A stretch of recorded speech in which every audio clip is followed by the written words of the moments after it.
Es para mí un honor inmenso compartir aquí con el arquitecto Julio Hernán, un hombre que más que por los títulos que le ha dado la academia, tiene un talante inmenso para nosotros, porque se ha sabido mover muy expertamente entre el saber académico y el saber tradicional para condensar en su memoria un verdadero baluarte de base de datos que le aporte a cómo hacer las cosas bien para mejorar el estado de cosas existentes en este pueblo y en esta región.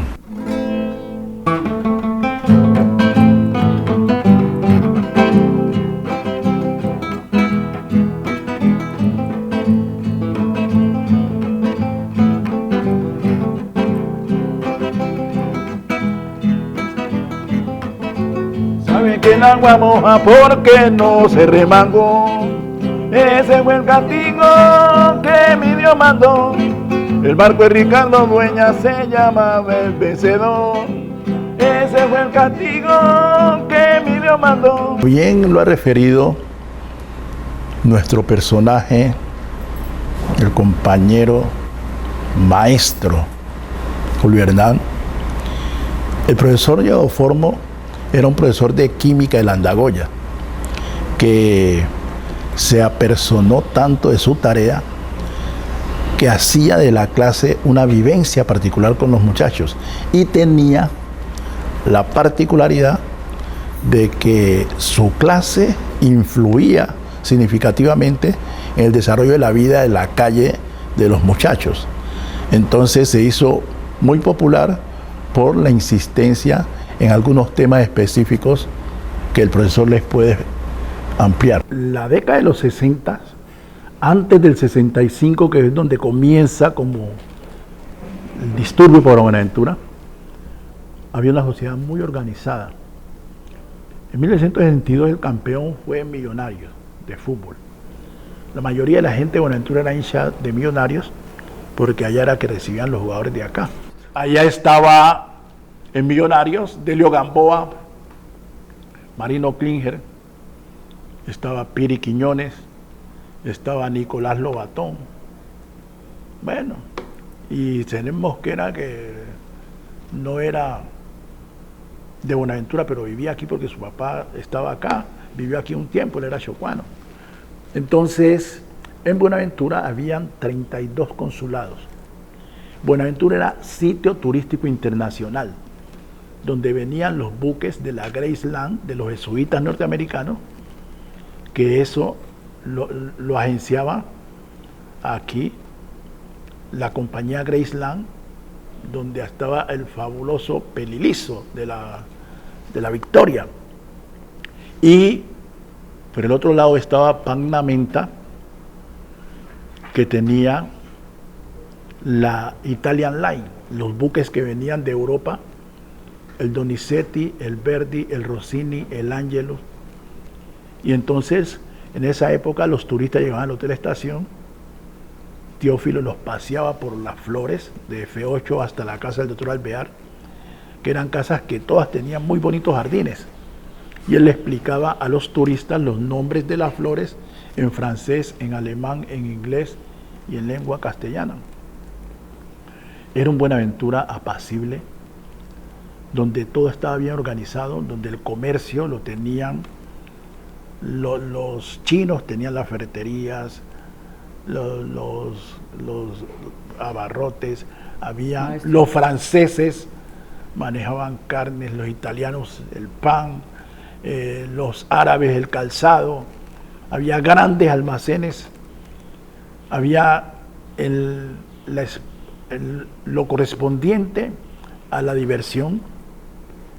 En el centro había muchos bares de postín. Estaba el Peking Bar, estaba el kiosco Santander, que es hasta donde ahora funciona el Consejo. Había una cantidad de cosas muy importantes. En la esquina donde está lo que se llama hoy 24 horas, era el Club Los Cangrejos. ¿Cómo no? Efectivamente, no digamos que la salsa, digamos la música antillana, porque antes de la mitad de la década del 60,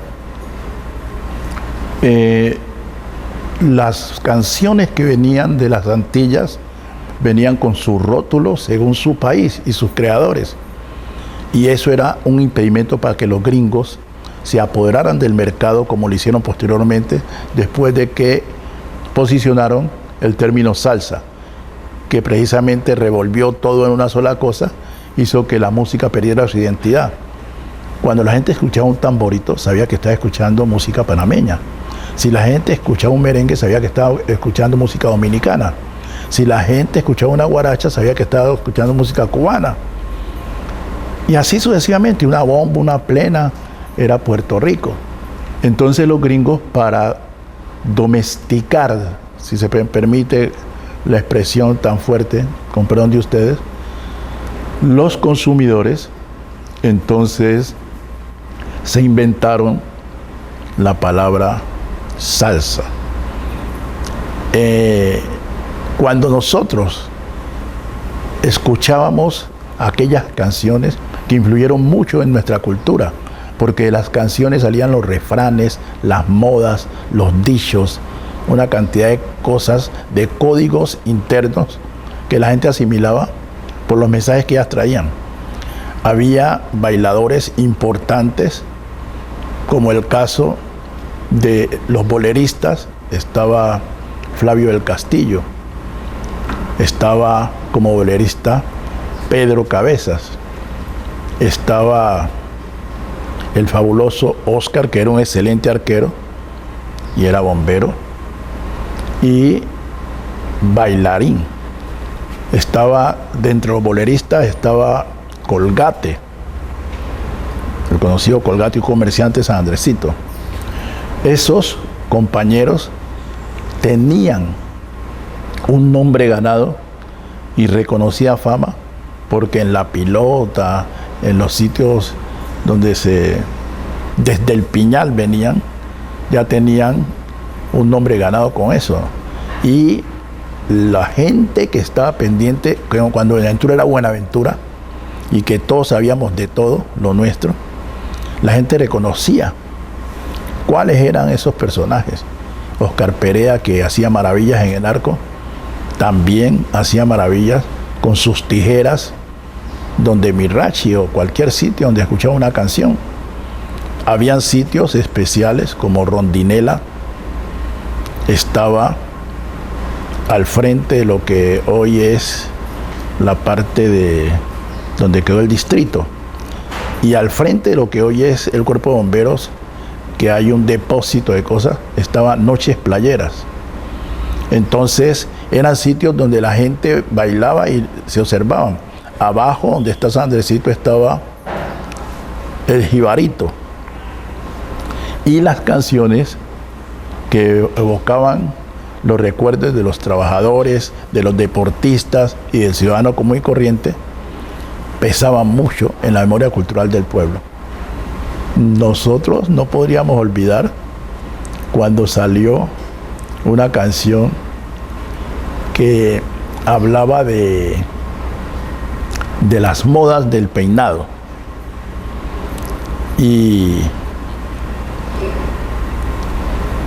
la canción que tenía en la letra un mensaje que hablaba del crespito de María, el crespito tan bonito de María, con la moda de alogato se acabó. Entonces, ¿qué pasa? Las muchachas que se peinaban con un bucle hacia adelante, después usaron lo que ahora se llama repelado, que todo venía así. Entonces, la canción narra el cambio de la moda, y la gente al mismo tiempo acá asimilaba eso y así se presentaba, y entonces quedaba a la moda. Y muchas de las cosas que hicieron mella, digamos así, en términos nuestros, en la memoria cultural del pueblo, fueron salidas de las canciones el silbo glostora, con que se le hacía piropo a las mujeres. Todo eso era sacado del radio. Que el radio, entre otras cosas, tuvo una historia muy bonita en Buenaventura. La primera casa que hubo radio en Buenaventura fue en la entrada. Hoy está Ciamsa, que era la casa del gerente de la Tropical Oil Company. Y ese gringo trajo un radio y suscitó unas discusiones agradabilísimas. La gente que se paraba allí en la ventana a escuchar el radio, bastantes trabajadores del ferrocarril, donde mi abuelo era capataz, que es quien me contaba esas historias, empezaron a hacerse sus preguntas. Bueno, ¿y por qué? ¿Cómo hace la gente para meterse allá y hablar? ¿Será un hombre pequeñito? Y decía otro, no puede ser un hombre pequeñito, porque cuando suena la Sonora Matancera, ¿cómo harían para meterse todos allá? Y entonces el gringo se gozaba de eso y les hizo una premonición. Les dijo, va a llegar un radio que no necesita conectarse y la gente lo puede llevar para donde quiera y suena. Este gringo también está molestando mucho, se quiere burlar de nosotros. ¿Cómo un radio sin conectar va a sonar? Pero era porque ya, pues el gringo tenía la noticia cierta de que en Estados Unidos, sobre todo la ciencia a nivel militar, ya había descubierto el transistor. Entonces venían los radios transistorizados que ya no eran de tubo y que perfectamente se podían cargar con baterías. Y la gente no entendía eso.